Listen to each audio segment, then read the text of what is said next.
So I bought the pop on veneers just for like a quick fix. Um, I was very skeptical. I looked around at a lot of different companies. Came across these ones, as you guys can see. They're they look pretty good.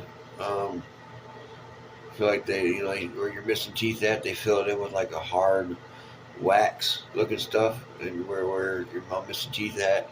I was kind of worried about that, being that I'm missing quite a few teeth on this side and this side. Um, so I bought them, and I'll be honest, man, I couldn't be happier with the result. They snap in. Let's pop them in. Show what I'm working with first. As you can see, I'm missing teeth here. Missing teeth here.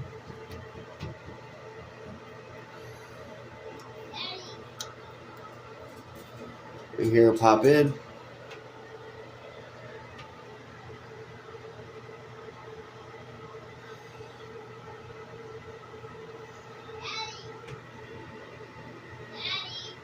It definitely look like my regular teeth, man. You cannot tell the difference at all.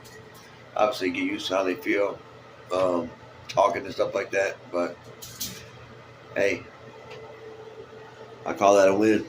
Pop on veneers.